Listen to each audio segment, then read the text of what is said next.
Hello, everybody. Welcome to this webinar brought to you by Bursa Malaysia and managed by LifeChamp. And today, our webinar title is Behaviors in Investing and Trading. So, welcome everyone once again to this webinar. My name is Shen Chu. I'm moderator for this session. So, it's lovely to see you all again on this Wednesday evening. So, today, we're going to talk about what are the common behaviors in the stock markets. What are the blind spots in those behaviors, and whether we can capitalize on these behaviors, to make some money in the stock market. So we will talk about these behaviors in investing and also trading. All right. So disclaimer, whatever we share in this session is only for educational purpose. So in no way that we give any recommendation for you to buy or sell any listed securities should we mention here. So if you decide to make any investment decisions, you're 100% responsible for all your investment risks. Okay, allow me to briefly introduce our guest speaker for this webinar. He is a position trader and investor in the capital market. He is also the founder and chief master trainer of Street Finance. His signature program, Street Trader Intensive Program, allows individuals to trade without monitoring and speculating in the market. He is also featured in Britishpedia Biographic Encyclopedia, Successful People in Malaysia, 3rd edition. All right. So, very young and successful entrepreneur. He is often featured in media such as City Plus FM, Borneo Post, Sinchu, etc. He is engaged by investment institution like Bursa Malaysia in this case, and other investment banks for various seminars, webinars, workshops. He is often invited as a speaker in university and colleges as well. So he's none other than Jeen Hao from Street Finance. All right. So welcome to the program, Jeen Hao. Hi, Shane. Yeah, great Can to you see you hear again. me? So I take over from here. Yes, go ahead. We can't wait to learn from you. All right. So I have to figure out how can I share my screen, because I have used to dual screen and suddenly I only left with one screen right now. All right. I understand that you're not streaming from a usual place, right? Yeah. All right. So let me just let me just check if I can do it. Sorry for the inconvenience. Slideshow. So is my slide shared in full screen? Yep, in full screen. Perfect. All right. Thank you very much. Okay. So thank you, Shane. And thank you, everyone spending your time tonight here in this webinar. My name is Jeen Hao, and I'm a position trader, investor, and trainer in the capital market. So because right now, okay, the market is very not so great, and a lot of people have not been doing well, things like that.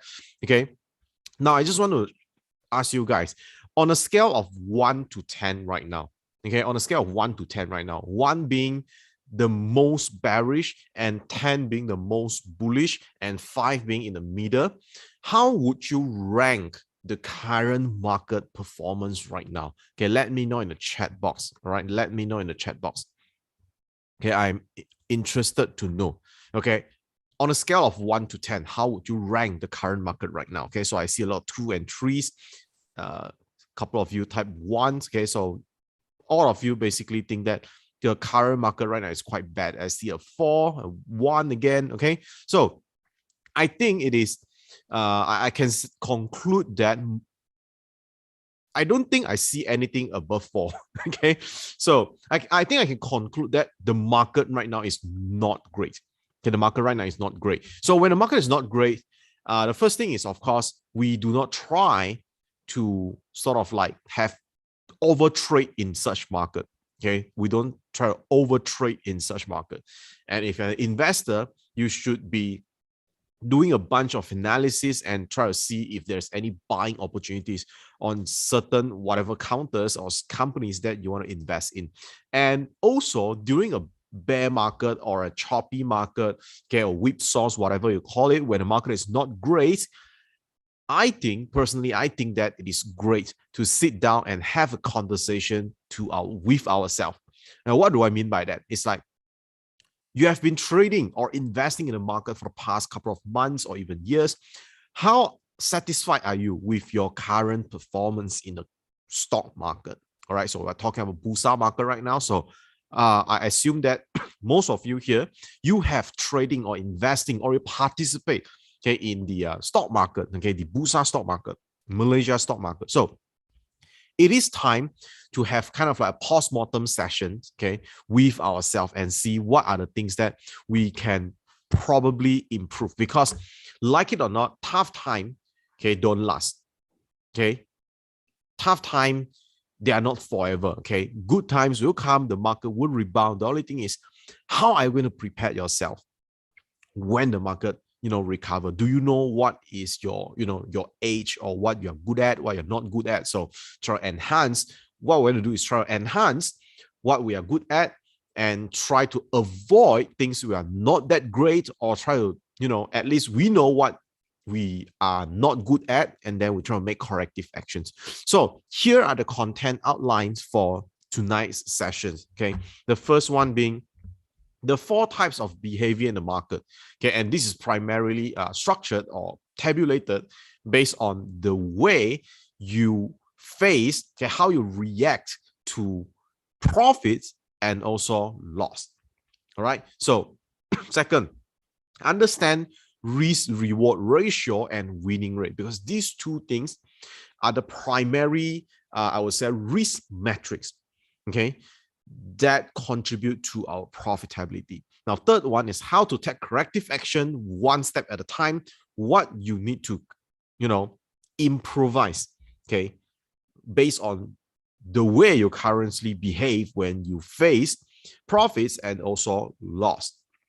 And number 4 is the most profitable combination and how you can get there with proven strategies. Of course, we are not going to just tell you like, based on like behavior, this and that is not good and this is better or what. Okay, I'm going to show you what's the most profitable combination. And if you're not in that quadrant, okay, later you know that it's a quadrant. Okay, if you're not in that quadrant just yet, what you can do in order to get there with proven strategy. So if you're ready, type ready in the chat box. Okay, I need you guys to participate so that you understand, okay, what I'm talking about. All right, so if you're ready, type ready in the chat box.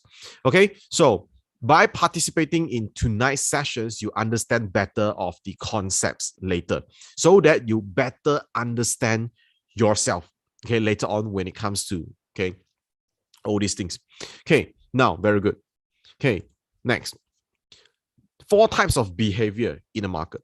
Okay, so let's go through it. So there are 4 types of behavior in the market. It's a combination of behavior. So basically you have 2 axes here. One is profit and one is loss. Okay, one is profit and one is loss. And now you're going to ask yourself 2 questions. Okay, now you're going to ask yourself 2 questions. Do you usually, okay, okay, the first question is this. When you are having profit, okay, be it you're an investor or you're a trader, when you're in profit, do you usually, okay, sell very quickly or you hold on longer? Okay, so I will give you a threshold. Okay, the threshold is 15%.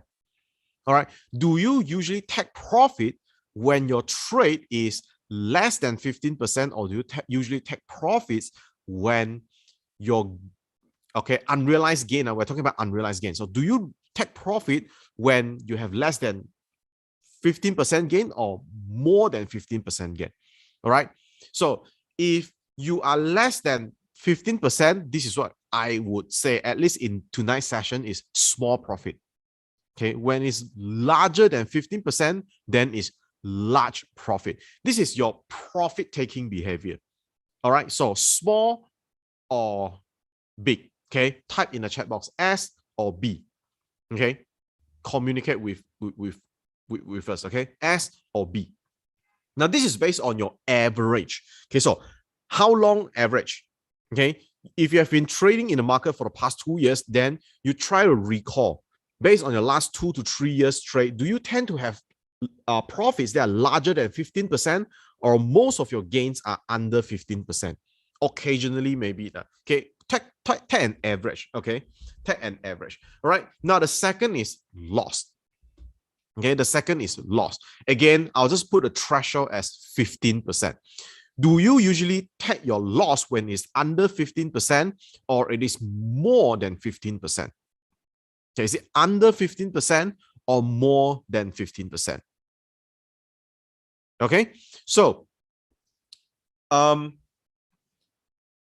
right, so okay, if you have small loss, okay, usually less than 15%, then it's under 15%. Then you type S. If you have more than 15% on average, then you type B. Okay, more than 15%, then you type B.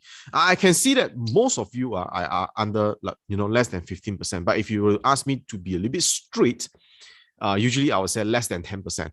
All right, but just for a middle ground here, we just take 15% because I understand that a lot of people are investors as well. So investors, they don't take loss when it's 15% because they're looking into something bigger. They have longer holding power, right? Okay, so then you will come up with 4 quadrants. You come with 4 quadrants. So again, I've labeled here. Okay, I've labeled here, and let me just see if I can show my pointer. Okay, so this is my pointer. If you have a small profit, small loss, you are in this quadrant. Okay, you have small profit, small loss, you're in this quadrant. If you have big profit and big loss, you're in these quadrants, and they are highlighted blue. Okay, blue means okay. Okay, blue means okay. All right, so if you are in big loss and small profit, you're in this quadrant. So big loss, but profit is low. You're in this quadrant. So it is labeled red. And I'll share with you why later, why it is red. And of course, you can see the obvious green here. This is the big profit, small loss. All right, big profit, small loss. Okay, now does that mean that those in the greens are more profitable or they make more money than the blue? Not necessarily, but it comes with some caveats as well. Okay, so let me just explain further. So now I believe that you know which category, okay, which quadrant you belongs to, and let me just go through everything. Now the first is small profit, big loss, which is highlighted in the chart right here. Okay, you can see already. Okay, so it is highlighted red. It's highlighted red. So this is where the most I would say retailers are. Okay, hold on losses and take profit too fast. So that's why they have big loss, and then when things are in profit, they take profit too quickly. All right, so this is where the retailers, especially those who don't make money, okay, they are in this quadrant. So what is the problem of this type of behavior?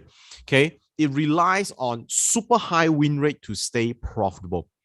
Okay, it relies on super high win rate to stay profitable, which is often unrealistic over the long run. All right, now most people who behave so are not profitable, and the reason is because of the risk reward ratio that is not great.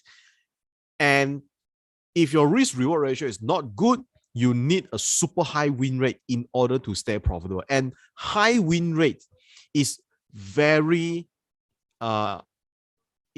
tough to be obtained over the long run, especially you have market like this year. How many of you kind of like you suffered winning rate starting this year? Type me, ME. Okay. If this year your win rate is exceptionally low, you are using the same strategy, but the win rate is low. If you are suffering this, type me, ME, this year. All right. If you compare to 2020, Okay, if you compare to 2020, I believe that if you started trading or investing after the COVID crash, basically your win rate is very high. Okay, so when the market is great, win rate is high. When the market is like this, your win rate starts suffering. Okay, your win rate starts suffering. So again, these are the things that we all have to know. Okay, high win rate over the long run is somewhat unrealistic. Okay, but of course, there are ways that we can improve our winning rate. Okay, but of course, you cannot just keep relying that again and hoping that the win rate is good and the market is great. All right. So now the corrective action that has to be done to move to another quadrant, because from here, you want to move to either this or this by taking one big move first before moving into, the so-called most profitable quadrant. All right. So what is the corrective action? You either learn how to cut losses quicker. So when you have big loss and small profit, okay, and you learn how to cut losses faster and quicker, you will go into this quadrant, which is small loss, small profit. Okay, small loss, small profit is better than big loss, small profit. Okay, or you take another way round first. Okay, you let profit run, meaning that every time you have a winning trade, you try to trail it and let profit run. Okay, because people who are in this quadrant, usually they have this mindset. Okay, when the stock goes down, okay, they tend to hold on the losses and hope that it will go back because of a bunch of like whatever reasons or excuses. And because in their trading journey, they have been seeing a lot of losses. So when one stock go up, they'll have the fear of losing the profit. And that's why they tend to take profit very fast. Okay, it's like when the stock go up to 5-10%, they quickly take profit already, right? So these are the things these are kind of like the characteristic of the behaviors, right? So let's move on. Okay, so moving to the next quadrant is small profit, small loss. Now, again, this one, it relies on high win rate to stay profitable, but of course, not as high as just now, the one in the red. Okay, so small profit, small loss relies on high win rate to stay profitable. Now, the trading frequency has to be high in order to see huge growth. All right, because it is, if you're in this quadrant, you are probably like scalpers or day traders or some kind of short-term traders or contra players. Okay, because it's very quick. Okay, maybe you risk 5% to make 5% or 10%, kind of like this kind of quick trades, right? So once the win rate is negatively affected, what does win rate means? Okay, because I realized just now nobody give me response. Okay, let me explain what is win rate, because I assume some people may not be really, maybe this is the first time you hear this phrase. Okay, win rate refers to how many trades out of your total trades are making money. If you take 10 trades, okay, if you take 10 trades, 5 trades make money, 5 trades make losses, then your winning rate is 50%. If you take 10 trades, okay, 7 trades make money, 3 trades make loss, okay, then your winning rate is 70%. All right. So again, like what I said just now, I asked the question, okay, how many of you, your win rates drops this year compared to 2021 and 2020? Type yes in the chat box. Okay, type yes in the chat box. How many of you, your win rate drops this year? Okay, now then I see responses. Okay, so again, this explains why we cannot keep, relying, okay, on high win rate. Okay, so again, small profit, small loss. When your win rate is negatively affected, meaning that the win rate drops, then you can quickly go into the unprofitable territory. And the last thing that you need to know is you pay huge commissions in long run because of high trading frequency. All right. So if you're profitable, no issue. Okay. But if you're not that profitable and yet you still have to pay a lot of commissions, which is brokerage fee, then it might not be that great. All right. Moving to the next quadrant. Okay. Moving to the next quadrant, we are looking into big profit, okay, big loss. Okay, big profit, big loss. Now, first, these quadrants, these people, they rely on high win rate to stay profitable as well. And the holding power has to be very strong. Okay, because if you want to go beyond like 15% territory, usually you need some time. All right, so, and people in this quadrant have huge conviction in the stocks they hold. Okay, they have strong opinions on the stocks, maybe because they believe in the companies. They have to do a lot of research on the management or the deep dive and analyze their financial statement and things like that. So that's why they dare to hold a company even when it is dropping no more than 15% or 20%. All right. So sometimes it may not be great, but sometimes it can be great as well. It depends on whether or not you know what you are doing. All right, so people who behave so are probably investors who rely on fundamental analysis. Okay, that's why they understand those companies and they don't mind holding a little bit longer, even though the stock prices, okay, are going against them. Right, and fourth, profit taking and stop loss points are usually very and inconsistent. And results take time and often unpredictable. So what do I mean by this? Because the behavior of this type of people is, I buy into a company, all right? I buy into a company and I want to see the company grow by like 50% or 100%, okay? And over the short run, okay, the company might drop another 20%, 30%, or even 50%. And this guy is just going to keep holding, if not adding more into this position. Okay, these people are usually investors.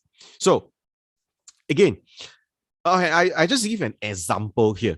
Okay, no buy or sell call. I just give an example. Okay, we all know that glove stocks are not doing well right now. Okay, just an example.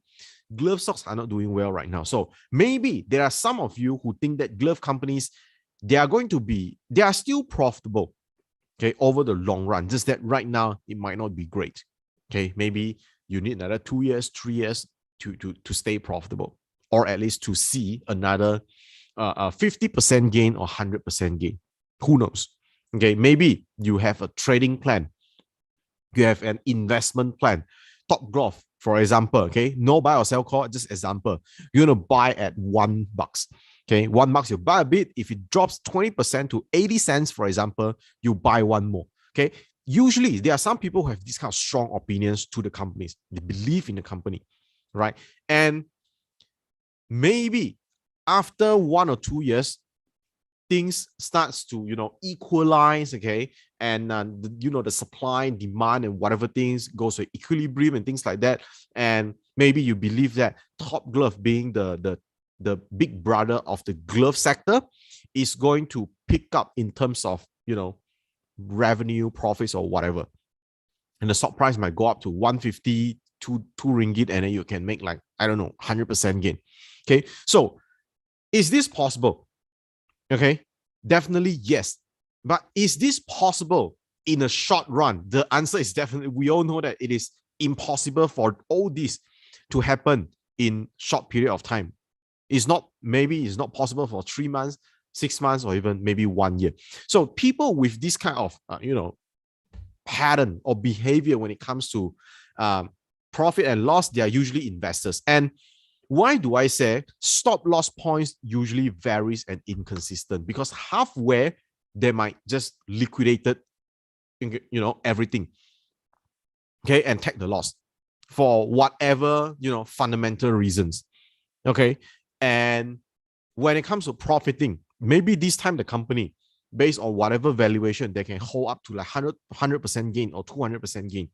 But for maybe another sector, they think that, okay, maybe 20 to 50% gain is okay already. Have to take profit and run already. Okay, so that's why I say it is usually inconsistent, okay, and based on a lot of fundamental reasons instead of technical hard prices, I would say, okay, and results take time and often unpredictable. Imagine this type of strategy. They are not, I wouldn't say that these strategies are bad by all means, okay. It is just that, yes, this guy might make a lot of money. Okay, don't get me wrong. I have friends who bought AirAsia, okay, last time when it drops to, the previous wave, okay, when it drops all the way down below 1 ringgit and 80 cents and 70 cents, they buy. And then when it recovers back to, like, I think the highest point was around 3, okay, they take profit at around 250 to 3. They made a lot of money. Okay, but this entire cycle is not going to be short. So in order to have enough sample size to even know what your win rate is, it takes time. Okay, it takes time. If let's say you need a sample size of 50 in order to know your win rate in a more consistent basis, it is going to take years, because investors don't buy 50 companies in 1 year. Okay, but if you are a day trader, you probably trade 50 counters in a month. All right, so that's why when it comes to sampling, okay, this category, it is quite tough.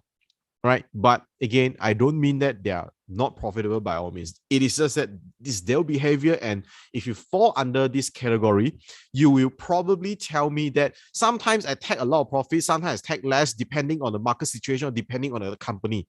I think I think I saw such comments like that. Okay, this is the kind of like the traits of this group of investors or traders. All right, they have other criteria that might interfere or affect their buying, selling, or holding decisions. All right, so let's move on.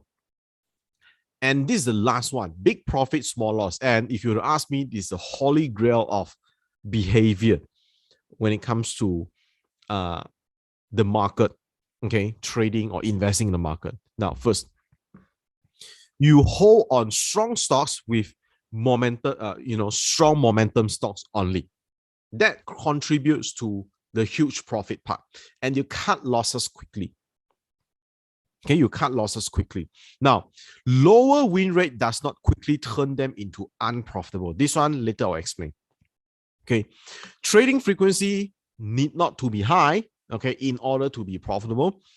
Big wins during market bull run, okay, will boost the portfolio return very significantly.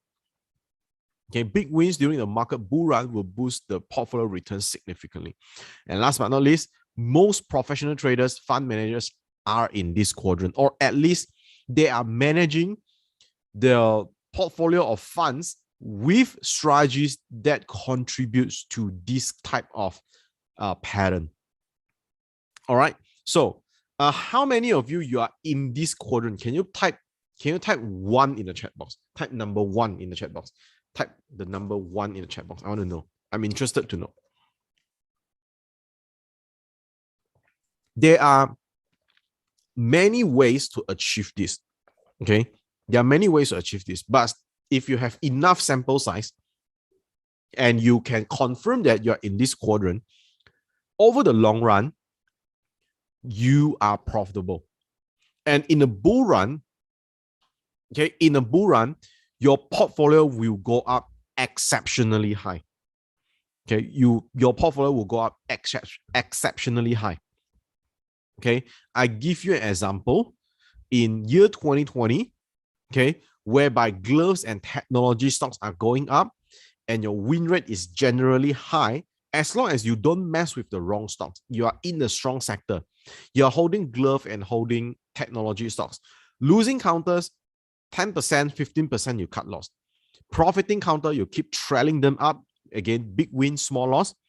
Glove stocks, we can easily make 50, 100, 150%. Technology stocks, there are a lot of technology stocks that went up, okay, more than 100%. So if you're able to trail them, even with, proper position sizing, your portfolio can go up more than 1/4. Okay, so now here I want to explain the relationship between risk-reward ratio and winning rate. You can see this table right over here. Now, what does that mean? Okay, what does that mean? The first thing that you can see is risk-reward ratio here and rate of winning. And the green territory here is what I call profitable territory. Okay, and this line between the green and the white is the break-even line without considering commission or brokerage fee, if you will. All right. So now, what does that mean? If your risk-reward ratio is 1-to-1, meaning that you risk 10% to make 10%, all right, you need 50% win rate to break even. So remember that two quadrants that are labeled in blue color, okay, small win, small loss, and big win, big loss. So the risk-reward ratio is kind of like close to 1-to-1.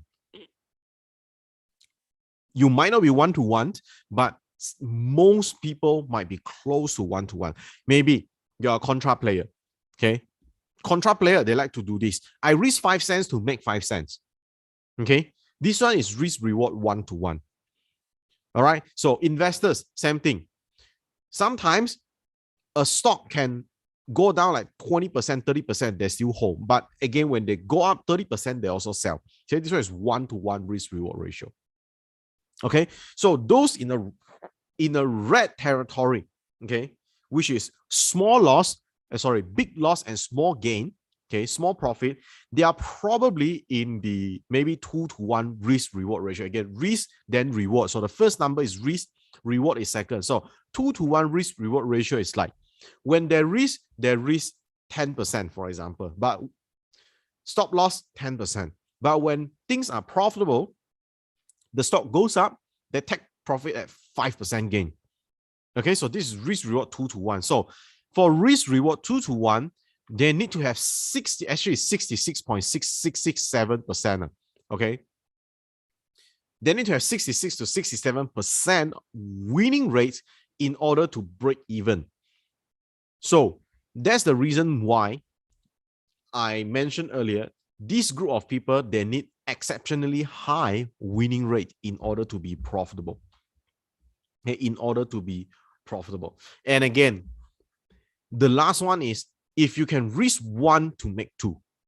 Okay, meaning that you risk 10% to make 20%, for example, your winning rate, okay, in order to break even, your winning rate need to be 33%.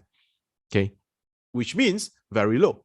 Okay, you don't have to rely on high win rate in order to stay profitable. Now, when I mean profitable, I'm not saying how profitable. I mean, I'm trying to say that is profitable means you don't lose money. You're making some money.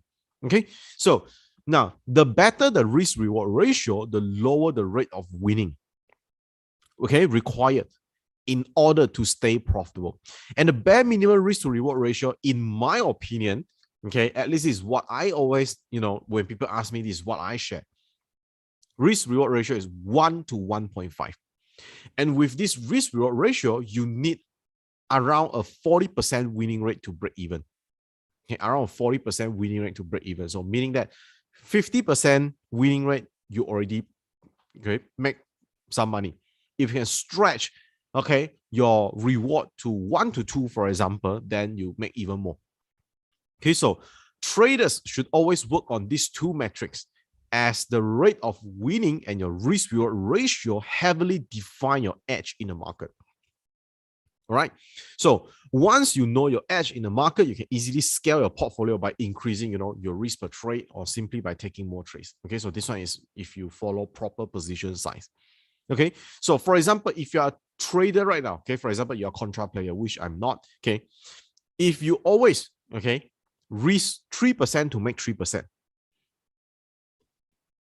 you are somewhere around here in order to break even. Now, if you can stretch a little bit, okay, 1 to 1.5. So maybe you risk 3% and you target 4.5% or 5%. Okay, then your required winning rate is somewhere around here, which is around 40%. Okay, around 40%, slightly less than 40% in order to break even, but before the brokerage fee. Okay, so if you can stretch your winning rate a little bit, you basically make a little bit more money over the long run. But of course, this might require you to twist a little bit of your, tweak your strategies and things like that. You need to do the back test yourself and see what are the corrective actions or things that you can improve within your strategy. All right, so this is just an example. Okay, so why knowing your behavior and understanding risks are very important. Now, first, knowing your behavior makes you understand your shortfalls before they lead you to emotional hiccups. Okay, why do I say so? Okay, why do I say so? Do you see a lot of people, they try to trade in the market, but because of bad risk reward ratio, they lose money in trading? Okay, we all, from the eye of any experienced trader or professional traders, we already know that this type of people, okay, they don't make money is simply because their risk reward ratio doesn't make sense. They risk 2 or 3 to make 1. Okay, but these people, because they don't understand what they don't know, and their trading results, the outcome always lead them to emotional hiccups, and it's not good. Okay, they'll have a lot of like behaviors like, they'll blame this lah, blame that, blame Donald Trump simply tweet lah, blame our prime minister blame this again, blame GST blame SST blame this blame that. Okay, and that's because they don't know how to solve the problems. Okay, so, and all these things lead to a lot of emotional hiccups. And the second thing that I want to say is, these people, they always, okay, would have what I call revenge trade.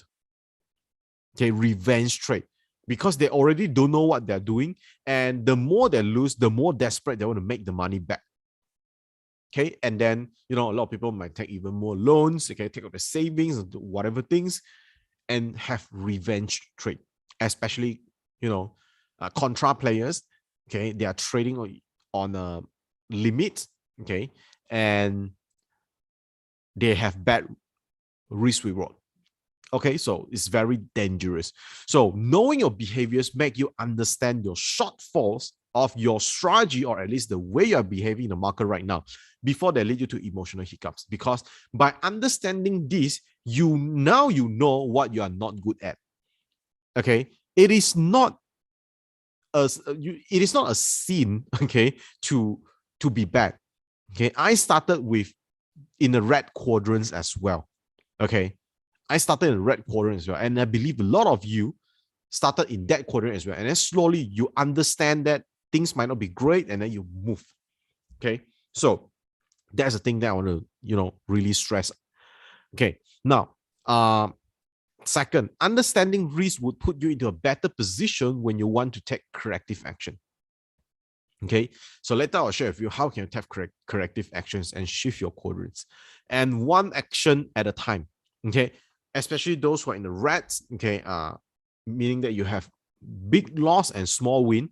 You either improve your win rate or improve your risk reward ratio. Now, this depends on whether you have high trading frequencies or low trading frequency, or at least you try to have a conversation with your inner self and ask yourself which type of traders or investors you want to become.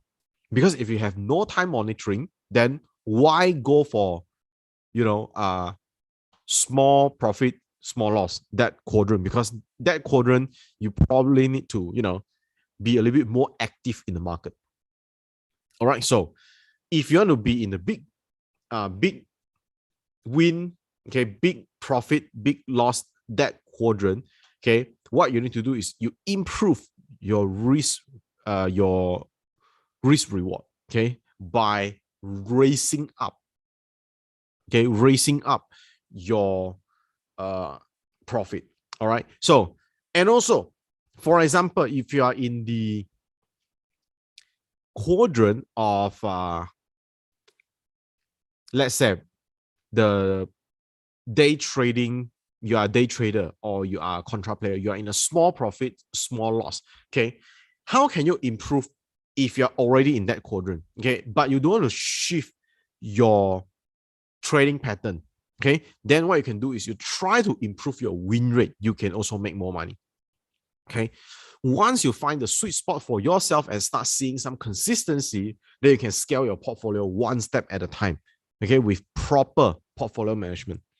All right, don't scale too fast. Okay, don't scale too fast.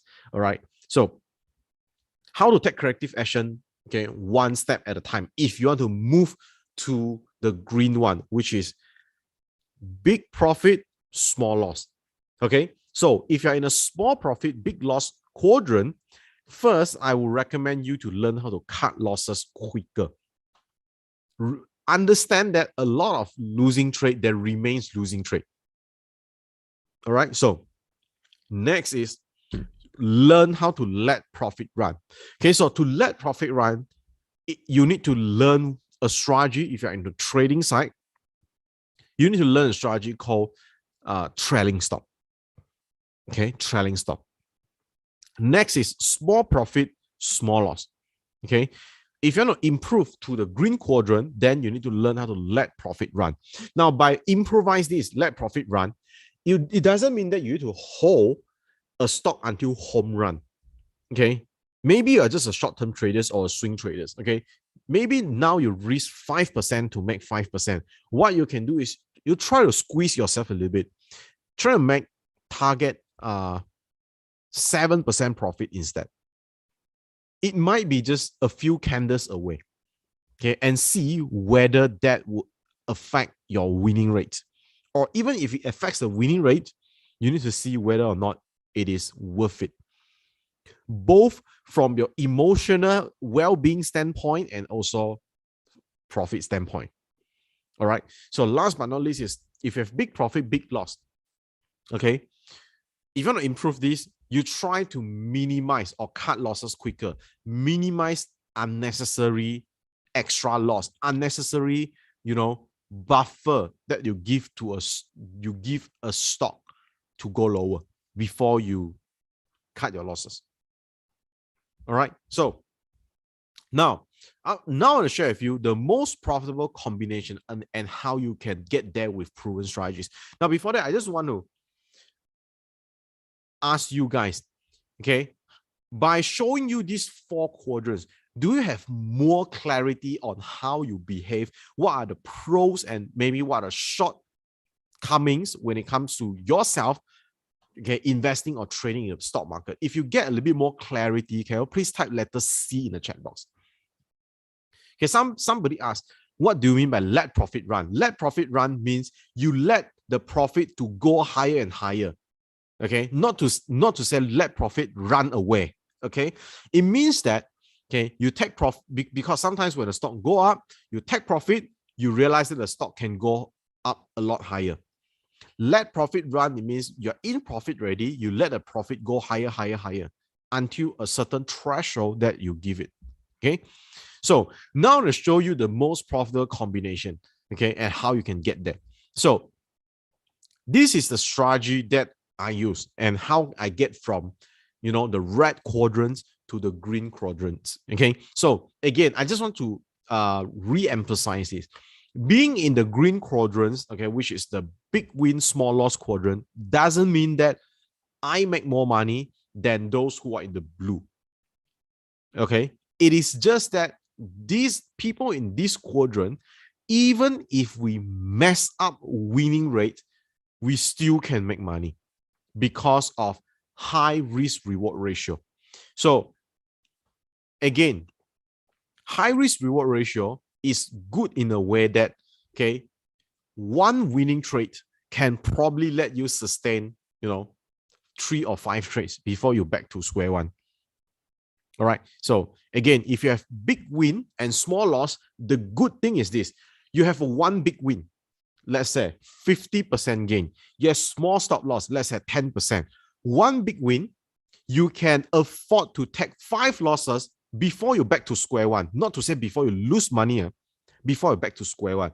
But to people who risk 10% to make 5%, one win, okay, cannot even sustain one loss. Meaning that this guy have, for every loss that he has, he need 2 winning trades in order to offset the loss. It is not easy. Okay, it's not easy. So that's why I set with this strategy right now. Okay, as far as trading is concerned, okay, I set with this strategy. So follow the trend, follow the smart money. The core belief of this strategy is called trend following, is that the trend is more unlikely to continue than to reverse. Okay, whatever seems high, go a lot higher. You try to recall what are the stocks in the current market right now. When you think that it is too high already, they always surprise you with even higher prices. Okay, the market right now could be, I know that market today or this week or last week is not good, but if we look at the past 6 months or this year, can you identify some stocks that keep going higher and higher when you think that it's crazily high already, but it still go higher? Okay, some people mention Petron M, probably. Okay, some people might think that it's stocks like Texcam, Chinhin, okay, Bonia, these type of stocks. Okay, and also just to give you some, those who are in the glove stocks, okay, back in 2020, we never expect that it will go to $20, $30. Okay, we never expect that. But realistically, in the market during that time, okay, I was in Harta Lega. I bought it somewhere around 6+ to 7. Okay, I thought it's like, okay, is this going to go to 10, 11? Okay, who knows? Okay, all those glove stocks went up a lot higher than what we expected. Okay, so again, this is what we call trend following. Okay, an uptrend has a higher probability to go way up. All right, so the downtrend is also the same. Okay, who will expect Top Glove will drop to 1 ringgit? Nobody expect that. Okay, we all thought that, wow, the biggest glove company. Okay, so many billions of profits or whatever thing. Okay, we never, okay, before it happens, okay, I never really anticipate that things can go this low. Okay, I thought it's like, okay, maybe 2 is the bottom, 1.5 maybe is like very chaotic and catastrophic already, but who knows? Okay, but what I practice is, if a trend is down, it will probably go a lot lower. Okay, if the trend is down, it will probably go a lot lower. You try to think back the past rally and fall of whatever thing in the market, be it stocks, be it futures, being even crypto. Okay, nobody expect that Ethereum will drop to 1,000, and last time nobody expect that Bitcoin can go to like 60 over 1,000. Same goes to FCPO. A lot of people tell me, oh, when 2,000 goes to 3,000, wow, very high already. And look at the FCPO price right now. So again, you can try to recall back all these examples, all these things that we have gone through. Is that true? So trend traders or trend followers will often look into, these things.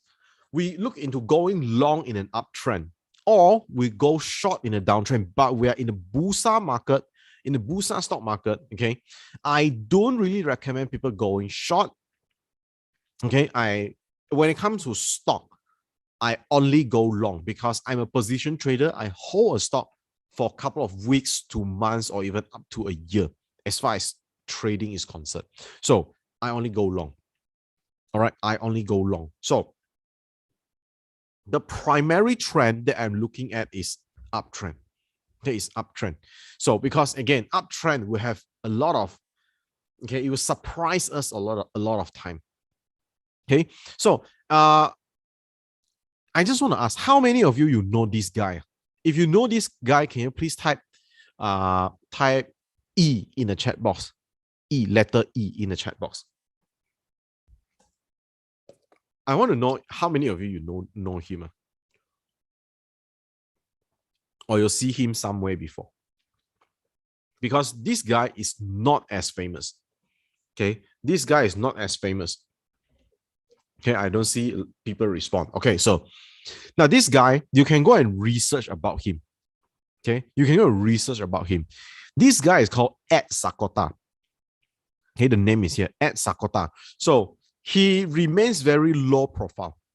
Okay, he remains very low profile, and the reason why people, he gets to, the public gets to know him is because he was being featured, being interviewed and featured in a book by Jack Straggers, called Market Wizards, and of course he's featured in a lot of places after that. So let's look at this. Ed Sakota himself has put together a money management track record with returns of roughly 60% net of fees over 3 decade span of his trading career. Okay, 60% return. I think this is a return that to a lot of you is more than what you expected already. Okay, so this is his track record. Okay, so Ed Sakota, first featured in the book Market Wizards, has one of the best records of all time of any trader. Now, Ed Sakota returns of capital compared to those achieved by Warren Buffett, George Soros, or even William O'Neill is, quite remarkable as well. So trading as a trend follower, Ed only looks at daily chart after market is closed. Okay, so do not monitor the market as well. Okay, he doesn't monitor the market. Okay, so he turned 5,000 into 15 million over 12 years time in his model account. Model account is actual client account.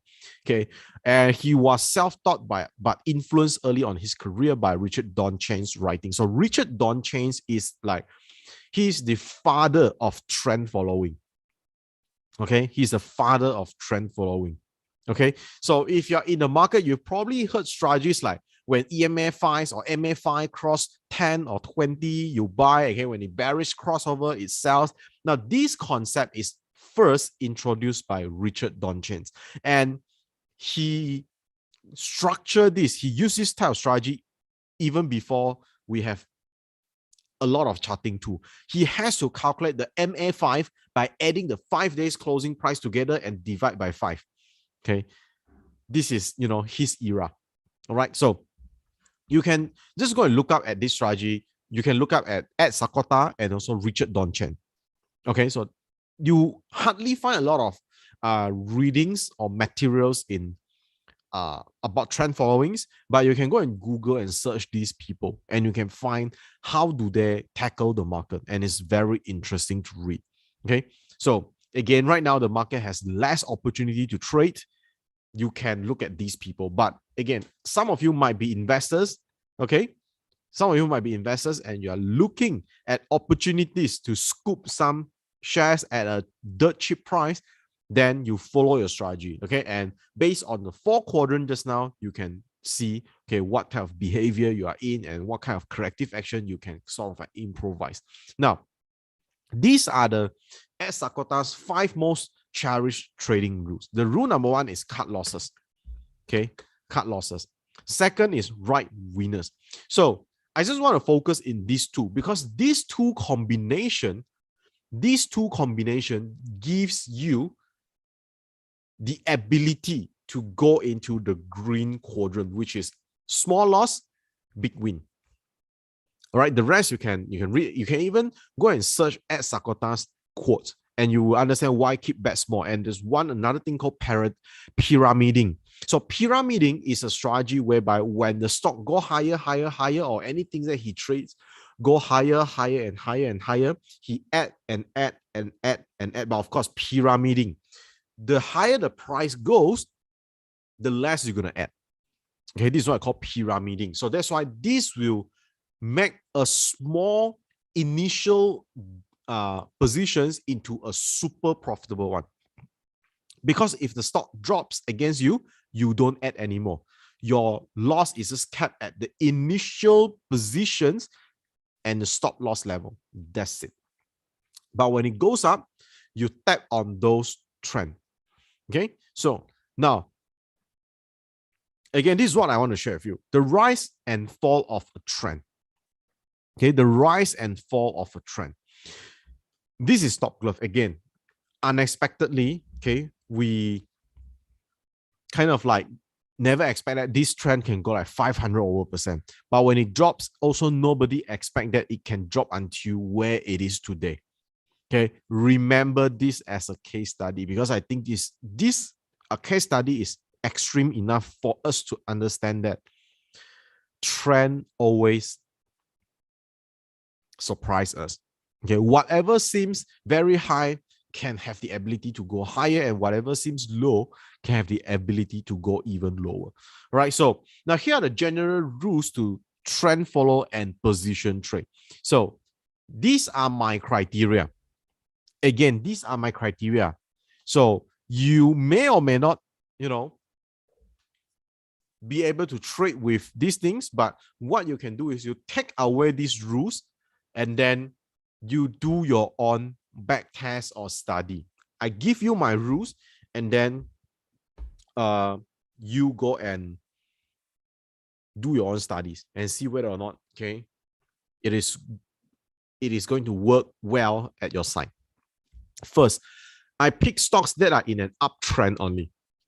My own practice is this. My primary focus is stocks that are at an all-time high. If it is not at an all-time high, it must be at 52 weeks high. If it is not, then it must be at 3 months high. All right. So actually, you can go and see whatever stocks that already reaching their 52 weeks low, you buy 10 of them, most probably they are all going to go lower, regardless how good, okay, you label the company is. Okay. So next, I watch for any temporarily pullback or correction to a support, ideally a short-term support. Okay, it can be a trend line, it can be a price support level, it can be a dynamic support. So dynamic supports refers to all your EMAs or MAs. Okay, these are what we call dynamic support. Next, you plot an entry when there's a rebound or price action. Okay, showing you the potential trend resume. Now, let me explain this. An uptrend does not go up in a straight line. It will somehow retrace a little bit. But when it retraces and drop, I don't buy. Why? Because this could be the beginning of a downtrend. Okay, that might be the top already. To increase my win rate, I buy only when it turns up and show me kind of like a higher low. So we all know that higher high, higher low is an uptrend. So when there is a higher low and it rebound with a price action, meaning that the stock rebound 10% and then the stock retrace 10% and then it now rebound 4-5%. Okay, half of the corrective wave ready, then I can buy.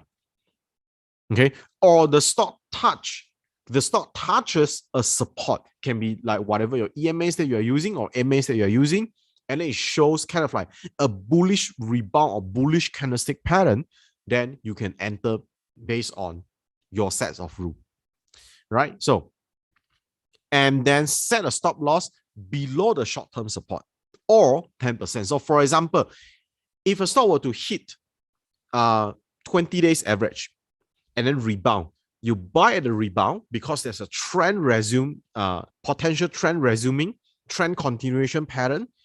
You just put a stop loss below the 20 days average or 10%, right? Or 10%. So this is just an example. Okay, so Hong Leong Bank, you can see that when it's going up beginning of this year, kind of like break new high, go up, retrace back down, go up, retrace back down, and right over here, okay, at this EMA, okay, it rebound. You can actually buy right over here. Okay, you can actually, let me annotate. Okay, you can do like this. Okay, when it retrace, rebound, you can buy. You set a stop loss here. Maybe here you got wake up. Okay, but of course, this one you need to calculate. From here is around 20 over dollar, 20 over ringgit. You put my maximum sort of like cushion I will give for a stock is 10%. So when it retrace and rebound, I probably buy here. And it is like, here is right over at somewhere around 20. So my maximum stop loss is 18. So you can see that 18 is somewhere way below here. So in this case, I don't mind put my stop loss a lot lower. Okay, you can even put 8%, 10%. So you can have a lot of choices. Okay, you can have a lot of choices. So if you put your stop loss at 10%, it will be down right here. And then the stock, go up, go up, go up. Okay, this is how I take trades in a nutshell. Okay, or right over here, it goes up, break new high, come back down to a support, go up, you buy right over here at around 20 as well, around 20, stop loss down here. You don't even need to put this low. You can probably just put at the 1 month low right over here. Okay, then you have a tighter risk. Okay, and if you take profit somewhere around here, you probably have a 1 to 1.3 risk reward ratio. All right, so next, just give you a one more example. Okay, this one, hibiscus. You can also see, but of course, right now, this stock is already getting weaker. Just for the sake of demonstration, let me show you. Okay, this is an uptrend, but we don't chase when it is going up. We don't chase when it's going up. Here, it reached a support and go up. So those who know how to read a candlestick pattern, you can see this is a bullish candlestick pattern. Okay, if you do not enter here, then of course you can wait until you go up, come down, go up, rebound. You can buy right here because this is a higher low. Okay, so higher low is a uptrend continuation pattern. Okay, uptrend continuation pattern. So you can buy here, set a 10% stop loss, and then maybe a 1.5 times risk reward. Some take profit somewhere around here. Okay, or you can do trailing stop. So later I'll give you an example of trailing stop. So basically, let me just show you. Trailing stop basically means, okay, when it retraces an uptrend and go up, you buy, let's say, based on candlestick pattern. Okay, candlestick pattern, this one. Okay, and then after that, you put a stop loss down here, you buy here. Okay, your stop loss is below the low, swing low. We go up, come down, and rebound. You move your stop loss from here to here. Okay, go up, come down, go up again. You move your stop loss from here to here. Okay, and then you go up, come down, go up. Okay, you move your stop loss to here. And right over here, it's not very accurate. Okay, this is a swing low. You put your stop loss like few cents below here. So over here, you got kicked out. So you don't have to even monitor. If it is out, it is out. It means that the trend is probably a bit weaker already. Okay, so of course, there are a lot more details for you to find out in this type of trading strategy. Okay, but this is what we call trailing stop, and it allows us to ride big trends. But of course, when trailing stop is hit, you don't need to exit everything. You can sell half. You can set your own trading rule. Okay, right now, for example, okay, if your trading behavior is like you risk 10% to make 15%, for example, your risk reward, you fix it at 1 to 1.5, you take profit. So if you risk 8%, then your profit taking is 12%. You don't have to take all. Maybe you start from, okay, Jeen Hao said, my strategy is okay already, okay, because I risk 10%. It's small loss, but I want more profit. So what can you do? Okay, you don't have to force yourself to use trailing stop. What you can do is you learn trailing stop, and then or any strategies that can improve your return. And then when it goes up, hit your target profit of 1.5 times of the risk. For example, you risk 8% and your target profit is 12%. When it reaches 12% profit, you sell half, or you sell 70% of your positions, meaning that you got 10 lots, you sell 7 lots. Another 3 lots, you trail it. That's also one of the strategy, one of the ways how you can improve along the ways without stressing overstress yourself, give yourself too much stress or unnecessary emotion. All right, so this is the reason, crazy one. And right now, of course, we know that this stock is already falling because I prepared these slides way earlier. So TechScam, let me just show you. There are a lot of, okay, here is the beginning of uptrend. So those who learn, whatever EMA cross, you don't have to use mine, okay? Because when a trend is up, Okay, a lot of people are obsessed with, oh, Jeen Hao use 20, 50, 200, or later I add more lines. Oh, because you use this line, you are so successful. No, no such things. When a trend is up, you use 10, 15, 20, 25, 30, 35, 50, 40, 80, 100, 200, it will be the same. When a trend is up, whatever EMA combinations you're using, it's going to be the same. The most important thing is you need to have a combination of EMAs or MA that represents short-term, mid-term, and long-term. Okay, that's the only thing. Okay, so now here is the beginning of uptrend, as you can see. So here it retraced, rebound is the first buying opportunity, second buying opportunity, third buying opportunity. Okay, fourth buying opportunity, fifth buying opportunity, sixth buying opportunity. Okay, when I draw something like this, it means retrace and rebound. All right, so there are a lot of ways how you can do this. So if you happen to buy, okay, let's say I assume you don't buy right over here, okay. Let's say you were very late, because sometimes I identify stocks late as well. Never mind, it's okay. We follow the trend. So if you retrace rebound, I buy here.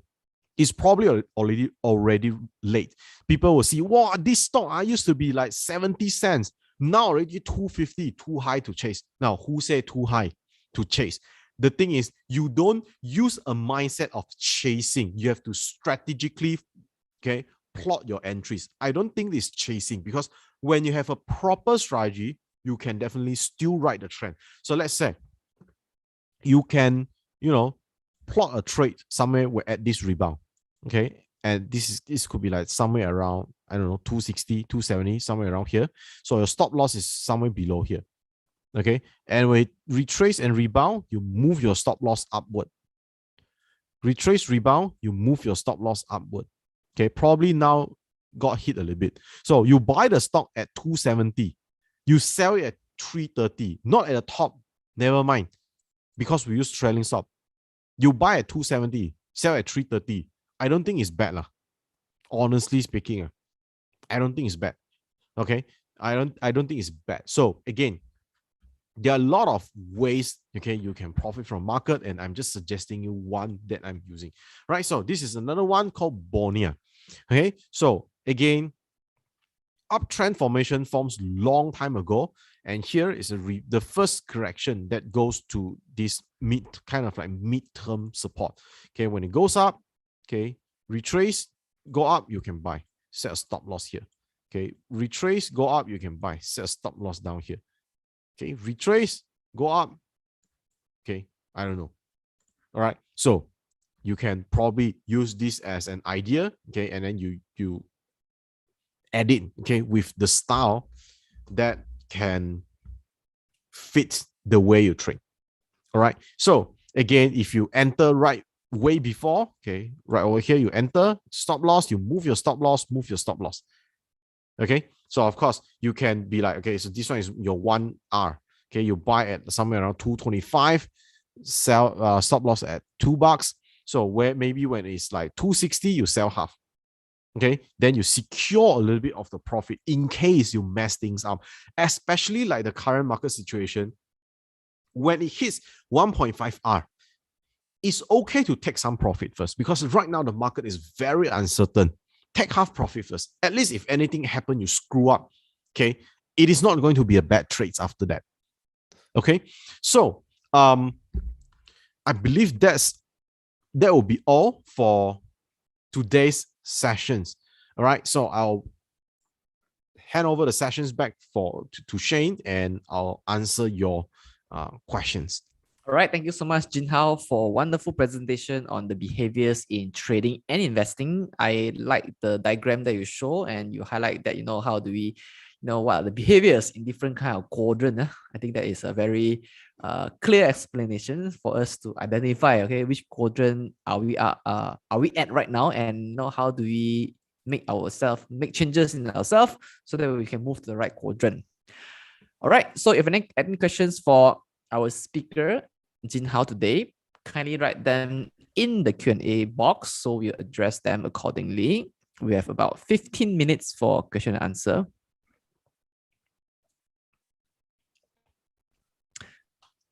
All right, The first question is, how do we work out a stock that will give us the risk to reward ratio we want? Okay, so the first thing, you cannot be like, okay, this stock is going to give me the risk reward I want. So as I said, risk reward, winning rate, these two metrics, you need to trade a period of time before you know. Okay, because risk reward, it depends on how you react on things. Okay, it depends on how you react on things. Sometimes if you identify a stock earlier or later, it will affect your risk reward as well. Okay, sometimes maybe, okay, there's a bad market situation. If my stop loss is too tight, it will affect my risk reward as well.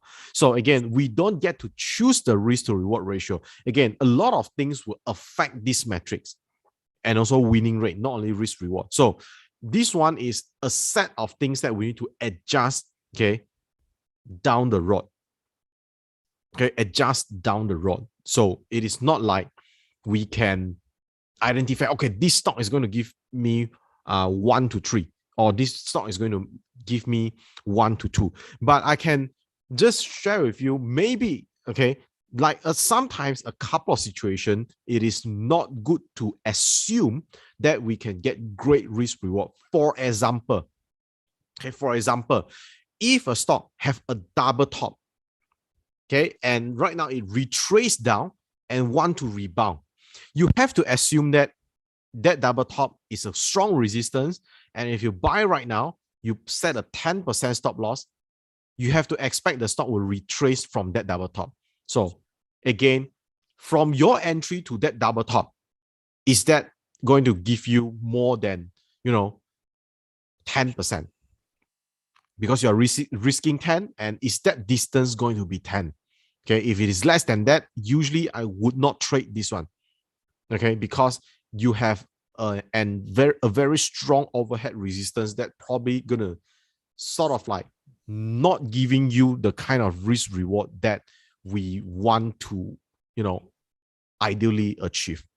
All right, so unfortunately, risk reward, this kind of thing, at least from the strategies that I practice, I don't get to choose the risk reward, but I follow the strategy for a period of time. Then I know how my risk reward is. Because if I give the same strategy to every one of you, okay, you practice the same thing, every one of you is going to achieve different risk reward.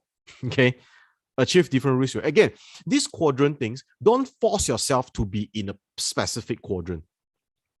Okay, don't force yourself to be in a specific quadrant. What you need to do is understand your shortcomings and improvise things a little bit by a little bit. Now, for example, if you are short-term traders, you have been short-term traders already. Okay, you have been contracting for like 10 years. Okay, don't force yourself to be an investor. It's impossible. The only thing is we need to know, okay, after these sessions, you already know that your risk to reward is probably close to 1 to 1. So to understand your shortcoming of this type of behavior is like, okay, if market is not good, my risk reward is somewhere around 1 to 1. So I need high win rate to maintain profitability. So when market is not good, you don't force yourself to trade too much. That's the thing, like understanding, okay, our shortfall. Like my trading shortfall is market like this is also not favoring me when it comes to winning rate. So I don't take unnecessary trades. Because when you don't trade unnecessary trades, you also increasing your winning rate. If that makes sense. Okay, so again, risk reward and winning rate, these two things we don't get to choose. Okay, it is like down the journey when you look back at your past trades. Okay, what are the average? Okay, what are the average? Because it is really a broad thing. Okay, it includes a lot of things like what type of stocks do you usually look at, and how do you trade? How do you behave? All right, so we don't get to choose. All right, so yeah, I think that will be my answer to that question. Bang, I believe it's Bang Hin Chong, is it? Yeah, I think his follow-up question is, say from the price at the resistance, from the price at the resistance and from the price at the support, with both these references to the closing price, how do we work out the risk to reward ratio? Where is this? Okay, I saw it. Say from the price at resistance and from the price at the support with both reference at the close. Say from price at the resistance and from price at support with both reference to the close.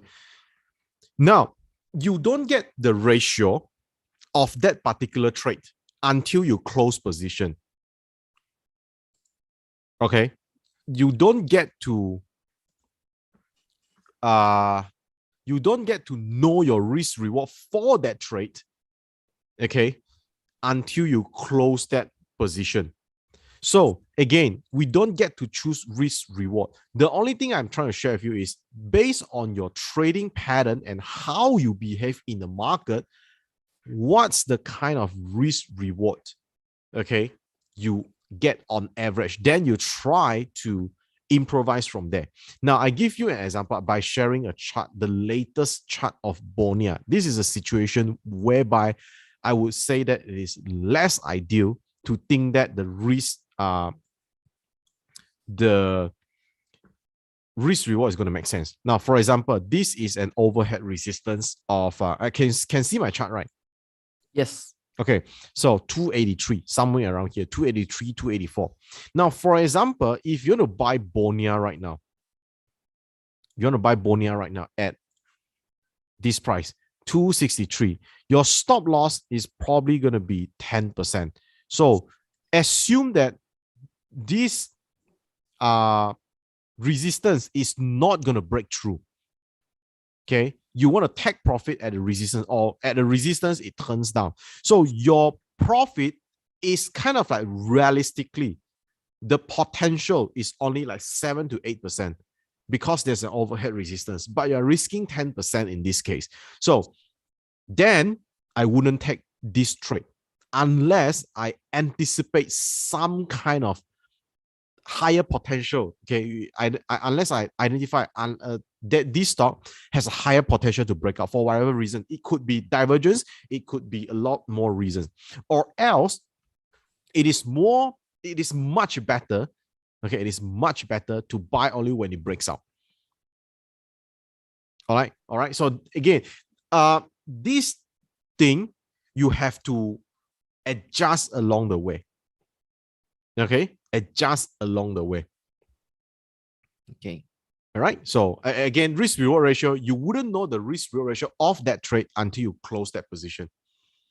So what you need to do is figure out on average, okay, how much are you making for in relation to the risk that you are taking. Yep. Okay, thank you so much, Jeen Hao. Yeah. The next question is by Cheng. How do we set up trailing stop? Okay. Are you able to show some examples? Okay, I can show you some example. Okay. Let's say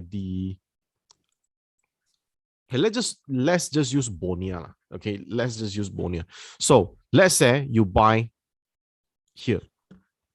Okay, why do you buy here? Okay, because the stock has been in an uptrend and it rebounds, and right at 220 you buy. At 220 you buy right over here. Okay, I just draw a line, 220. Okay, so 220, 217. Okay, for example, because it's a rebound, you buy here, you set a stop loss down over here. Okay, below the swing low, so it's like around 8%. So my stop loss is here. All right, so after that, the stock go up, come down, and boom, go up again. It forms another swing low. Okay, it forms another swing low. So what I do is I move my stop loss to below this swing low. All right, I move my stops to below this swing low, and then the stock go up again, come down, go up. I move my stops to below this swing low. All right, I move my stops to below this swing low, and right now it goes up, come down. If it go up again, successful rebound, then I'll move my trailing stop right over here. Okay, so instead of fixing the amount of profit, then what I do is I let the profit run by just moving my stop loss higher, higher, higher, and higher. I just show you the extreme example. Under this situation, and under this kind of using this strategy, okay, how can you take profit on stops that are high flying? Okay, just show you top glove. Okay, right. So again, maybe you buy somewhere around here. Okay, you buy somewhere around here. So it go up, it went up. Okay, let me just, because I only have one screen, I have to move a lot of the peripherals here and there, okay, in order to show you. So if you see me do weird things, then you know what happened. Okay, so maybe you buy at this rebound. Okay, you buy, set a stop loss. Then when it comes down, move up, you move your stop loss. And then when it go higher, higher, and higher, okay, it goes up, go sideways, and then boom, go up. So how you can do is you set a stop loss below the sideways, below the small, some people call it like a flag pattern. You put it down here and then go up, come down. Okay, now this one is a bit based on situation, okay? Because when you have a series of bullish candle going up already, you might want to trail based on candles to lock in more profit first if anything were to happen. Okay, if anything were to happen. Now, let me just do an example here. Okay, do an example here. Let's say you buy top glove when it's like this. Okay, you buy top glove when it is like this. Let's just say you buy at this level. Okay, 676. Okay, and then you'll put a stop loss down here at 635, for example, and then you go up, go up, go up, go up, go up. Okay, then you don't care because right now, understand that. Okay, you buy somewhere here, you put a stop loss here. This one is just around 6%. Okay, and then your profit right now is just somewhere around 6%. So it's 1-to-1 risk reward. Now, next. Okay, it go up. Okay, it go up again. So I move my stop loss from 6.35 to somewhere below here, which is 6.96. So again, because I buy at 6.76 and my trailing stop is 6.96, I lock in some profit first. When I say lock in profit, I don't mean that you take profit. Okay, I don't mean that you take profit. What I'm saying is you are essentially, okay, going to tell yourself, if anything were to happen, I'm going to sell at somewhere around 6.99, and at least I have 3.2% profit while I'm letting the trend to go up. Okay, I hope this clears some of your questions or confusion about trailing stop. It's like this: it goes up, 1-to-1 risk reward ratio. I don't want to sell here because it still has a potential to go up. So what I do is I raise my stop loss going up. Okay, or along the way, I raise my stop loss when it's not go up to below the new swing low. Okay, or anywhere that I want to sort of like lock in the profit. So here I would say that, okay, because the stock come down and go up, I want to lock in my profit if it turns below this swing low. Okay, so and then go up. Okay, now in this case, you might be saying, okay, putting at the previous swing low is a little bit too much. Okay, it's a bit too much. So I want to put it at maybe 2 days low in this case. So at least I want to lock in 25% gain while my unrealized gain right now is sitting at 52%. Okay, so this is the way that we treat trailing stop. Okay, so again, next, it go up. Okay, so my unrealized gain is sitting at 53. I don't care. I just want to trail all the way up. So maybe right now I want to move up a little bit. Okay, I want to move up a little bit. So I move to these 3 days low. So maybe I lock in 38% while my unrealized gain is sitting at 55 because we don't know where is the low. Now, honestly speaking, during this period of time, how many of you were in 2020, you think that top growth 10 ringgit is already very high? To be honest, if you think it's already very high, you type 10 in the chat box. You type 10 in the chat box. Be honest. During that time, cannot see the chart. Can see. Seriously, but a lot of people we can see. Huh? Can see, You can see. Okay. So the beauty of trailing stop is I don't want to guess where is the high. So I just trail. Okay, I just trail. So next, okay, does not hit. Maybe probably I don't do anything. Then it go up again. Okay, go up again. So in this case, you can also treat this as a small retracement or a small like sideway. So what I want to do is I move my stop loss. Maybe this one is 10. Maybe I move to like 980 below this one. Okay. Now, how I set a stop loss trailing stop is like this. I set a trailing stop. Okay. Based on the chart, I ask myself, okay, if this is the top growth chart right now, at what price I would say that this trend is no longer worth holding? This is a question you ask yourself. At what point you think that it is no longer worth holding? To me, I say, okay, it is already high flying. I don't know whether or not it will continue the trend. Okay. I set this up. I tell myself, okay, if it were to turn down, then it's no longer worth holding. The momentum is probably down already and people may be panicked. So I set a trailing stop there. So how do you set a trailing stop? In your broker, some of you have the stop order or stop limit order. You can use that. You use a sell stop limit order to achieve that kind of stop loss effect. Alternatively, if your broker does not offer you this kind of stop limit order or stop order, what you need to do or what you can do is use third-party apps like Galaxy Screener, or your broker might come up with some kind of apps to assist you when it comes, the kind of like apps that you can add your watch list and set some alerts or set some triggers. These are the apps that can help you in the event that your brokers do not have stop or stop limit order. All right. So back to the trailing stop example, you can see that next it went up. So again, my unrealized gain is sitting at 72.5%, and I'm quote unquote locking in 44.6%, which means if anything happened to the stock, I at least have 44.6%. Again, my initial stop loss is only 6%. At this point of time, it is sitting at 44.6%. And my risk reward ratio is running in at somewhere around 7-1 already. So far, if you can follow me until here, can you please type yes in the chat box? I just want to know if anyone is, if you are following me so far and you understand where am I coming from and the idea of this trailing stop. And this trailing stop basically let you, okay, trade without guessing how high is high, because we already know that a lot of times this quote unquote high can surprise us. All right. So next, it go up. I don't know.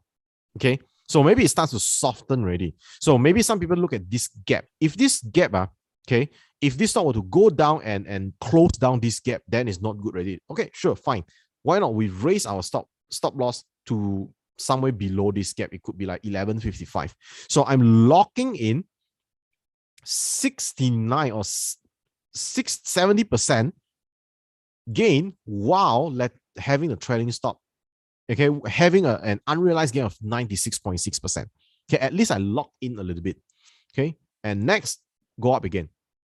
Then you ask yourself, okay, where you want to set your trailing stop at. Maybe you might be thinking, this kind of momentum is crazy. Okay, so I want to move a little bit higher to maybe like if it were to lose momentum for 3 days. Okay, below this gap. Okay, and then what I can do is I put my trailing stop be at maybe like 12.30, and I lock in 82% gain while my unrealized gain is sitting at 129.6%. Okay, and next, nothing. Probably you're going to keep holding. And oops, sorry. This is a problem. Press the wrong button. Okay, so next, it go down. So because of this event, at least I keep 82% right over here. And then this would depend whether or not you have your trailing stop set to sell partial or sell all. Okay, if you sell all, then probably you need to find new, entry. But if you have still another half, you can trail another half, probably at, below this low or see how the stock will behave later. But at least you secure 82% without guessing how high the stock will go. Because normal people, when they get in the top glove or whatever, Hata Lega last time at like maybe like 6, 7, 8 ringgit, they sell at 10. They sell at 12. Okay, like 80% gain to 100% gain. A lot of people are quite scared already. Okay, so I believe this example is quite clear already on how trailing stop works. All right, so Shane, I pass the time back to you. Yes, definitely very clear. Yeah. All right. So thank you so much, Jeen Hao, for doing this Q&A session with us with an example on how we can set trailing stop. So that shall conclude our question and answer session. So yes, thank you so much, Jeen Hao, for doing this webinar, which is titled Behaviors in Trading and Investing. Thank you so much. All right. All right. So if you haven't checked out Bursa Academy, you can go to www.bursaacademy.bursamarketplace.com to access a lot of investing resources. And our next webinar is titled Menguasai Oscillator sebagai Panduan dalam Berdagang. I think today Jeen Hao also covered a little bit about trading, in particular trend following. So if you want to learn how do you incorporate oscillator into the trading plan, then you may join us in this webinar on this Friday, from 8:30 to 10 p.m. So I've given you the registration link. I just give you again. So if you want to join us, okay, please register for this session where you will learn how do we use oscillator in trading. Okay, so we'll explore various types of oscillator and their strength and their weaknesses. Then you assess which one is best to incorporate into a trading plan for you to find overbought and oversold opportunities. All right, so thank you so much to Jeen Hao, who is the Chief Master Trainer of Street Finance, for sharing with us, the behavior in trading and investing, as well as sharing with you how do you do trend following, okay, the strategies to use in the market. All right, with that, thank you everybody for tuning in to the webinars today. So have a great rest of the day. I will bid you farewell now. Bye, everyone. Bye. Thanks, Shan, and thanks for joining us tonight.